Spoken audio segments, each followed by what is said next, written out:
I don't need a handover from you, high school dropout. I'll ask the elite staff, so just disappear already." With that, my boss Tom laughed condescendingly as he looked down on me. Just because I'm a dropout, do I really deserve to be treated like this? I struggled to hold back my anger, barely suppressing the urge to shout back. Understood. Tom probably didn't expect me to agree so easily. He looked momentarily surprised. To that Tom, I simply nodded in farewell and turned my back on him. If you want me gone, I'll make it easy for you. As I left the company, I thought about what might happen next. The following day, I was hanging out with my friend Sarah. That's when I received a message from Tom on my phone. "You're the one who told me to disappear." Ignoring the call to prioritize spending time with Sarah, I later noticed there were 100 missed calls. I couldn't ignore it any longer. Picking up the phone, Tom pleaded, "Please come back now. Without you, our company will collapse." My name is Jason Miller. I'm a 32-year-old father. My parents died in a car accident when I was very young. After that, my uncle took me in and raised me on his own. Despite his frail health and modest income, he always put me first. I'm sorry, Jason. I wish I could buy you everything you like. It's okay, I don't really need anything. Yet, he always put me first, trying his best not to let me feel lonely.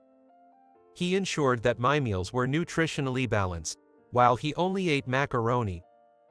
Wearing worn-out clothes himself, he always made sure to provide me with new clothes as I grew. He was such a kind person. I'll work after graduating from middle school. I don't really aspire to be anything in particular. I was always grateful to my uncle. And to repay him as soon as I could, I chose to work right after middle school. If that's your decision, I won't stop you. But remember, job options are limited with just a middle school diploma. Yeah, I know. But then's a place that's willing to hire me. The job was at a factory that produced various products. It was the only place that would hire a middle school diploma, and I found myself working hard surrounded by adults. Fortunately, my colleagues were sympathetic to my situation and offered me advice not only on work matters, but also on personal issues. "Jason, take this if you'd like. I made too much." "Wow, thank you so much." Some even brought me food, and I was thankful for the support and encouragement from those around me. During this time, my uncle became seriously ill. Despite his savings, my earnings were quickly depleted by his medical expenses and my living costs. "I'm really sorry." "Don't worry about it. You took me in, and that's why I've come this far. This is my way of giving back." Every time I visited him, my uncle would look apologetic. I didn't really have any hobbies or desires for material things. That's why it didn't bother me much. "Jason is such a kind and good boy," my uncle would say, smiling kindly. However, when I was 20, his condition worsened, and he passed away. Now, I'm really all alone. Mourning continued to color my days.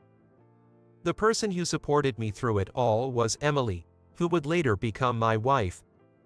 "Are you okay? You've lost important family members. If you're okay with it, I'm here to listen," she said. Emily reached out to me when I lost my family and supported me wholeheartedly.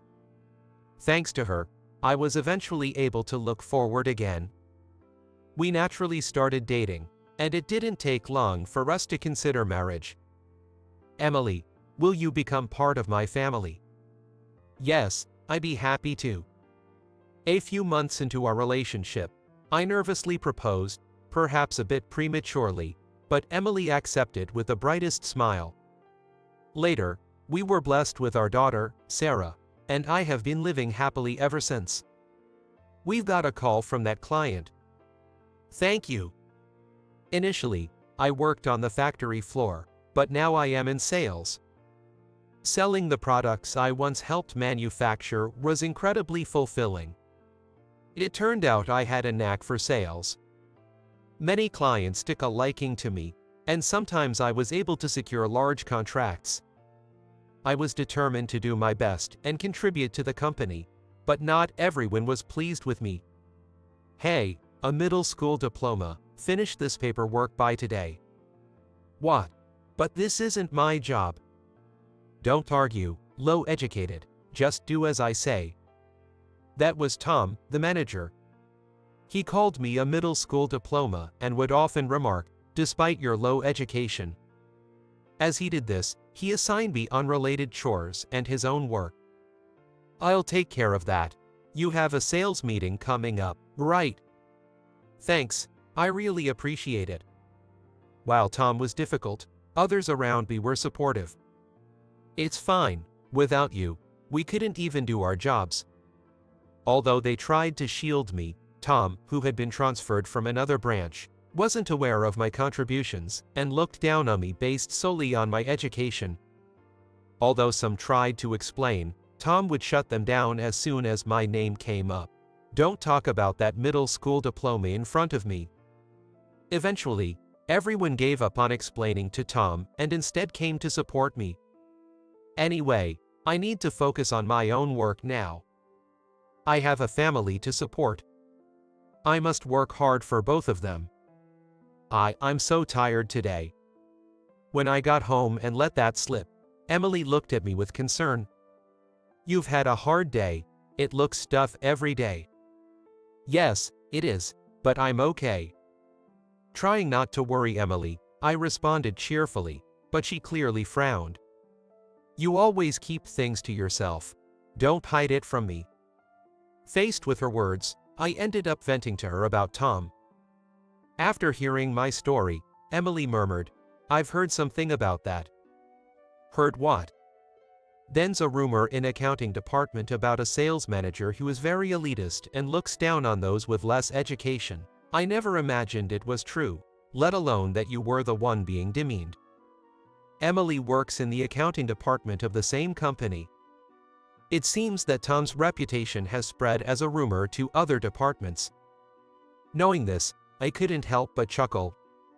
Should I speak to Mr. Miller about it? No, I don't want to trouble you with my issues, but if things don't improve soon, I might ask for your help. Okay, but make sure to talk about it soon. To Emily, who spoke with a hint of irritation, I nodded in agreement. Just then, I felt a bump on my knee and looked down to see Sarah grinning at me. Daddy, let's play. Of course. Feeling a bit lighter after talking to Emily, I smiled and lifted my daughter into my arms. A few days after my conversation with Emily, a famously tough major corporation expressed their interest in doing business specifically with me. Really, thank you so much. This news brought great joy not only to me but to the entire department. When it was just about getting the contract signed. Hey, I'll take it from here. What? To my disbelief, Tom claimed the credit for himself. While I was confused, he snatched the contract and headed out to meet with the client. Tom, that's really not okay. That deal was secured because of Jason. What are you talking about? It's just a coincidence he was handling it when the deal came in. It wouldn't matter who went. Despite the team condemning Tom's actions, he remained unfazed. A middle school diploma like you shouldn't be handling such important tasks. Just go sort out the warehouse. Commanding me to do menial tasks, Tom left proudly. Are you okay? As I was disheartenedly organizing the warehouse, Emily appeared. I wondered why she had come to the warehouse. Seeing my surprise, she approached, smiling. I heard from a colleague. Do we still need to wait and see? Emily asked, looking straight at me. Her words left me uncertain. This whole ordeal was truly shocking, and I couldn't help but wonder why it always seemed to target me. Yet somewhere deep inside, I still harbored hope that I might eventually be recognized. That hope persisted. you are kind and diligent, and maybe you want to be acknowledged at work, but I'll speak up anyway," Emily said as she left the warehouse. "Hey, a middle school diploma. Are you involved with Emily from accounting?" Tom, back from the client visit, asked irritably. "What? She's my wife." I simply told him the truth, but he looked visibly displeased. "Emily is your wife, a dull middle school diploma like you." Indeed, Emily is beautiful. Many men admire her youthful appearance, and perhaps Tom is one of them. "Hey, introduce her to me." "What?" Tom asked with a smirk. At his words, I let out an incredulous laugh. "I said, introduce Emily to me," he repeated. "That's impossible. I can't just introduce you to my own wife." "What? Don't defy me, you low-educated." Tom glared at me. But she was the one thing I couldn't compromise on. So, I firmly refused, but it seemed to have hit a nerve. From then on, he not only dumped work on me but also started to harass me. He would break my personal items at the desk or spread rumors about me. Everyone believed in me and knew Tom was behind it. Still, without concrete evidence, I endured days of harassment. Enough is enough. Surprisingly, it was Tom who backed down first. He glared at me, yelling, "You won't introduce me to Emily, you don't quit despite the harassment, and now you're getting cocky just because you ended a contract by chance. I don't need someone like you." "What do you mean by that?" Watching him rant, I somehow found myself becoming calmer. When I coldly asked him to clarify, he snapped, "We don't need low-educated people in our company. You're fired." I was stunned, not expecting him to be so blunt, and froze in place. Seeing this, Tom sneered. "From a middle school diploma like you, I don't even need a handover. I'll ask the elite staff, so just disappear quickly." Tom laughed condescendingly as he spoke. "Just because I'm a middle school diploma, does that really justify such treatment?" I felt a surge of frustration and anger, but I managed to restrain myself from shouting back. "Understood." Tom probably hadn't expected me to accept so readily. He looked momentarily surprised. I nodded at Tom, then turned my back on him. "If you want me gone, I'll leave as you wish." As I left the company, I pondered what would happen next and muttered to myself. I called Emily to tell her I had been fired. "Got it. I'll talk to Mr. Miller. Can you pick up Sarah from kindergarten?" "Of course." Then, I went to pick up Sarah from kindergarten and returned home. "You've worked hard up until now. Take some time to rest." Deciding to take Emily's advice, I chose to relax for a while. "Let's play a lot tomorrow." "Yay!" Watching my daughter's delighted reaction was soothing, and I started thinking about the future. The next day, while I was playing with Sarah, I received a call from Tom on my phone. He contacted me again. "He told you to disappear, didn't he?" Ignoring the call to prioritize time with Sarah, I later noticed there were 100 missed calls. I couldn't ignore it any longer. When I finally answered the phone, Tom's frantic voice came through. "You finally picked up. What have you been doing?" Seeing Sarah flinch at his loud voice, I apologized and moved away from her. "You don't have to yell. I can hear you." "That doesn't matter. They told me our flagship product isn't selling without you." "Of course. I hold the patent for that flagship product." Tom fell silent at my words. "And, no way, that's a lie," he stammered, clearly shaken. During my time at the factory, I had tirelessly experimented every day to improve our products. The result was a patent technology worth $500 million. Recognized for my efforts, I was then employed in corporate sales. As the creator, I knew the unique advantages and quality of the product, which I highlighted to our trading partners. Currently, the company is merely licensing that technology from me. Tom fell silent again at my words. This technology was exclusive to me, and with my dismissal, the company could no longer use it. He seemed to realize this. Immediately after, he pleaded, "Please come back now. Without you, our company will collapse." I responded with a smile. "No, thank you. I've decided to spend the day with my daughter." With that, I hung up the phone and immediately turned it off. "Sorry to keep you waiting, Sarah," I said as she peeked out from the corner and rushed toward me with a big smile. A while back, the sales department was in a panic. Emily told me with a laugh when I explained the situation about Tom. It seemed that without me, the company's main product wasn't selling, potentially leading to hundreds of millions in losses and pushing the company towards bankruptcy. Apparently, my colleagues had fiercely reprimanded Tom for it. "It's a bit late for that, if you ask me," Emily commented. "What do you mean?" Emily had never liked the attitude of the sales department. They helped me, but only because of the patent technology I held. If they really cared about me, they should have made sure Tom understood properly by having a serious talk with him. They were just making sure they didn't get on Tom's bad side, she added. I thought about it and realized, that's true. They did help me, but never confronted Tom directly. When my accomplishments were stolen, they spoke up for me, but they quickly backed down. Even with the patent issue, they only attempted to discuss it initially. It felt like they gave up too soon. Of course, it was also bad on your part not to have confronted Tom directly about something so important. You should have worked with others to properly address it, Emily said. I am reflecting on that. That's good. Being silent isn't always a kindness. I nodded earnestly at Emily's words. I also realized that I had been avoiding a direct confrontation with Tom. That might have led to the situation escalating to this point. From now on, make sure you speak up, Emily instructed. Speak up.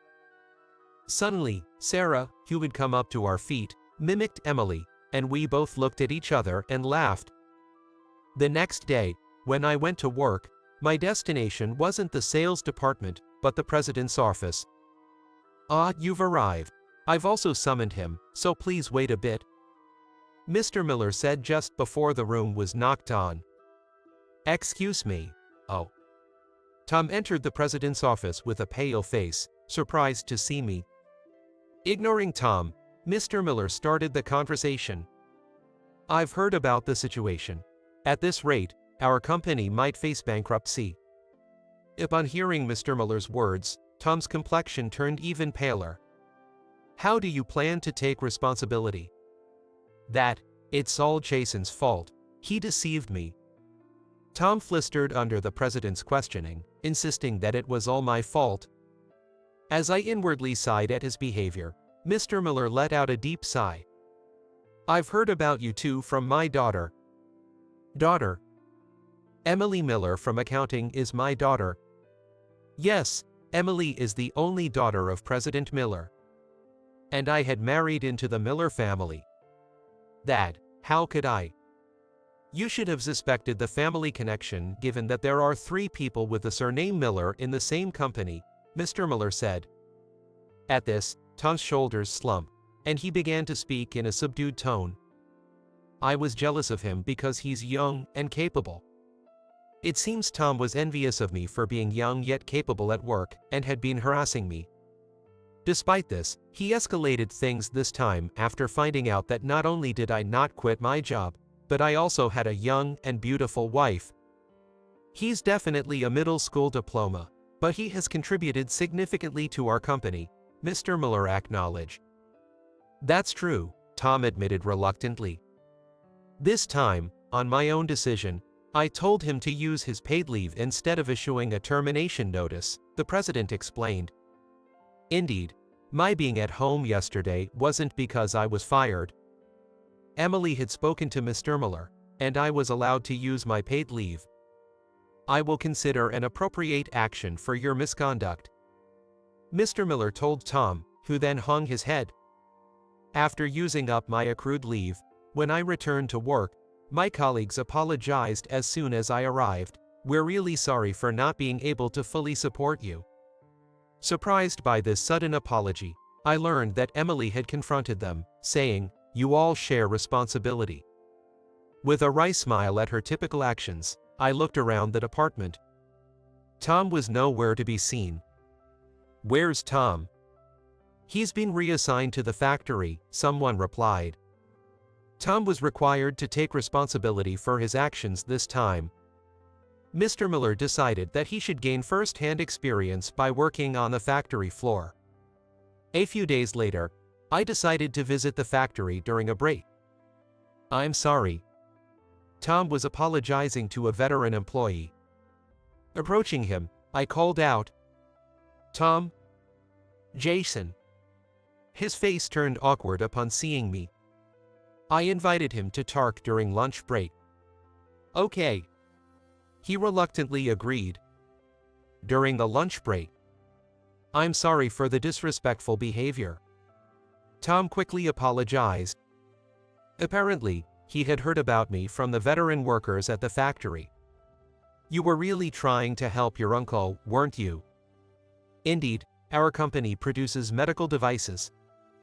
I had spent days experimenting to try to save my uncle. I'm not a doctor, and, being a middle school diploma, I didn't have detailed knowledge. Driven by the sole desire to help my uncle, I continued to develop the device. It could detect any minor illness and remove it immediately. That was the kind of instrument I was working on. Unfortunately, it wasn't ready in time, I explained. The device I completed was finalized after my uncle passed away. It featured a camera that could detect pathogens and remove them precisely according to a doctor's specifications. If it had been ready sooner, it might have saved my uncle. But it was too late. "Your uncle didn't make it, but my nephew did," Tom revealed. Hearing this, I stared at him intently. It turned out that Tom's nephew had the same disease as my uncle. While my uncle couldn't be saved, the product I developed allowed for new treatments that saved his nephew's life. I wanted to work for a company that could save people, even indirectly, but I realize now that I had strayed from that path. Tom reflected, apparently changed by the harsh realities learned from veteran employees. "I can't forgive what you did," I said. "I suppose not." "Do your best here. Make your nephew proud," I advised him. He nodded in response. Later, I was offered the vacant director's seat. "How about becoming my successor?" "That, I'm not cut out to be a president," I responded. My father-in-law had brought up the idea of me being the next president several times, but I had declined. If I had managed things better this time, we wouldn't have faced the threat of bankruptcy. "I'm not cut out to be president," I explained. Hearing this, Mr. Miller responded, "I see, that's unfortunate." I was content with where I was. However, unforeseen circumstances arose. "Sarah's going to have a little brother or sister," Emily announced. She was pregnant with our second child. Not only I, but also Mr. Miller, were thrilled by this news. "I need to work even harder now, to provide for my growing family," I resolved. I dedicated myself to working even harder. After some time, I found myself at the graves of my parents and uncle. There, I shared updates about everything that had happened and about our second child.